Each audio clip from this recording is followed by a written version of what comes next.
दिनै जोंनि self help ग्रुपनि बायदेवमोननि थाखाय मादैमोननि थाखाय बिनानावमोननि थाखाय जोबोद मोजां खौरां। बिटिआरनि गाहाय खुंग्रि मुस्रि प्रमद बर' बिथाङा जोंनि बिटिआर ओनसोलाव थानाय CLF सेन्टारखौ अरायसम मददथि होनो थाखाय आरो बिथांमोना अफिसियेल खामानिखौ सामलायलांनो थाखाय रांखान्थि मददथिजों मावखुलि लुना होदोंमोन आरो बिनिनो जोंनि 32 नं भेरगाव समस्तियाव भेरगाव डेभेलपमेन्ट ब्लकनि सिङाव जोङो गंनै CLF सेन्टारखौ मोनदोंमोन। कनकलता CLF आरो चित्रलेखा CLF होननाय आरो बे गंनैखौबो जों दिनै मावफुंजोबनायनि उनाव बेखेवनानै होबाय। गंसेया सनाजुलि VCDCनि सिङाव आरो गंसेया खासियासुबा VCDCनि सिङाव। मावखुलिखौ बे VCDC मोननैनि सिङाव बनायदोंब्लाबो बे मोनसे CLFनि सिङाव मोनबा मोनद' बिदि VCDCफोरा दङ आरो नैबे चित्रलेखा CLFआव खैराबारि समस्तिनिबो दङ VCDCफ्रा आरो जोंहा कनकलता CLFआव ननाय सेरफांनिबो VCDCफ्रा दङ। दा जिहेतु जोङो नुदों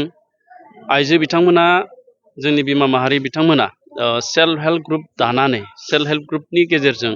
गोबां सांग्रांथि लाबोनो हादों रांखान्थि फारसे समाज बिथिं फारसे आरो गावनो गाव आथिङाव गसंनो हानायनि माखासे हाबाफारि बिथांमोना मावगासिनो दङ आरो बेफोर गासैबो खामानिखौ बिथांमोना सिस्टेमेटिक लांनो थाखाय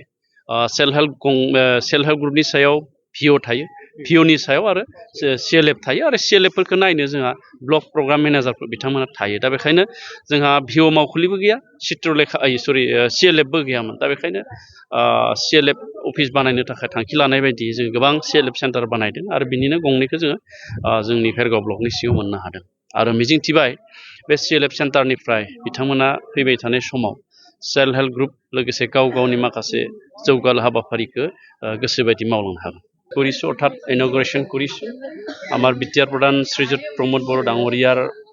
চিন্তাধাৰাইদি তেখেতৰ পৰিকল্পনাইদি আমি বিটিআৰত থকা গোটেইখিনি CLF কেন্দ্ৰবিলাকক বা CLF চেণ্টাৰবিলাকক আমি কাৰ্যালয় বনাই দিয়াৰ এটা পৰিকল্পনা লৈছিলোঁ আৰু সেই হিচাপে আমাৰ 32 নং ভেৰগাঁও সমষ্টি তথা ভেৰগাঁও ডেভেলপমেণ্ট ব্লকৰ অধীনত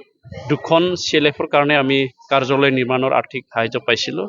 এটাটো হ'ল চিত্ৰলেখা CLF আৰু আনটো হ'ল কনকলতা CLF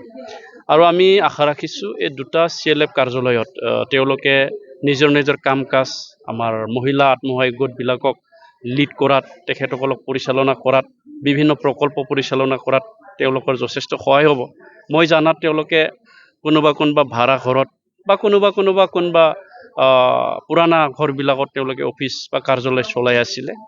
আৰু আজি তাৰিখতো আমাৰ ভেৰগাঁও ডেভেলপমেণ্ট ব্লকত আৰু 3টা CLF কেন্দ্ৰ আছে যিটো কাৰ্যালয়ৰ কাৰণে অতি প্ৰয়োজন আৰু এইখিনি আমি ইতিমধ্যে বিটিআৰ প্ৰধান ডাঙৰীয়াক লৈ আমি ইতিমধ্যে লিখিছোঁ। এইটো পিছত পৰ্যায়ত হ'ব বুলি আমি আশা ৰাখিছোঁ আৰু আমি শুভেচ্ছা যাচিছোঁ বাইদেউসকলক যে তেওঁলোকৰ এটা বহুত বছৰীয়া অভাৱ আছিলে সেইটো আজি পূৰণ হ'ল আৰু তেওঁলোকে ভালকে নিজৰ চেল্ফ হেল্প গ্ৰুপটো চলাই লৈ যায় আৰু মহিলাসকলক সবলীকৰণ কৰাত যথেষ্ট তেওঁলোকে সহায়